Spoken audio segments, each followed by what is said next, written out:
நான் அன்றைக்கி ஒரு நாள் உட்காந்து படிச்சுட்டு இருக்கும்போது திடீர்னு என் தம்பி வந்துட்டு பார்சல் எடுத்துகிட்டு வந்து கொடுத்தான். என்ன பார்சல்னு பார்த்தா, ஆக்சுவலி அது வந்து ஒரு சர்ப்ரைஸான பார்சல் எனக்கே கொடுத்தாங்க எங்கள் மம்மி. ஏன்னா நான் 2 to 3 டேஸாக பர்கர் வாங்கி தாங்கன்னு கேட்டுகிட்டே இருந்தேன் வீட்டில். அவங்க டிலே பண்ணிகிட்டே இருந்தாங்க. பின்ன இன்ஸ்டாகிராம் பேஜில் நிறைய ஃபாலோவர்ஸ்க்கு வந்து கேட்டுகிட்டே இருந்தாங்க, ஏன் வீடியோஸ் வரவே மாட்டேங்குது, வாட்ஸ் த ப்ராப்ளம் பண்ணிட்டு.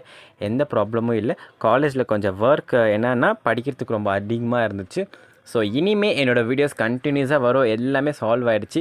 ஸோ இனிமேல் வீடியோ கண்டினியூஸாக வர மக்களே மறக்காமல் நம்ம Instagram page, YouTube channel follow பண்ணி சப்ஸ்கிரைப் பண்ணி வச்சுக்கோங்க. அப்போ தான் அடுத்தடுத்த வீடியோஸ் நான் போட்டுகிட்டே இருக்க முடியும். எனக்கு சந்தோஷமாக இருக்கும், உங்களுக்கு ஹாப்பியாக இருக்கும் அப்படின்னு சொல்லிட்டு நம்ம கேஎஃப்சியும் பின்ன 5 ஸ்டார்னு 2 பிராண்ட் இருக்குது பெங்களூரில்.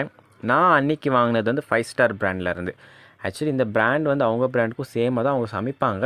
நம்ம ஆஃபர்ஸ் போயிட்டுருக்கனால ஒரு 4 பர்கர் வாங்கிட்டு வந்தாங்க. கொடுத்த ப்ரைஸுக்கு வர்த்தான ஒரு பர்கர் தான். சிக்கன் பேட்டி நல்லா இருந்துச்சு. மறக்காமல் நம்ம அடுத்த வீடியோவில் சந்திக்கலாம் மக்களே. Tata bye bye.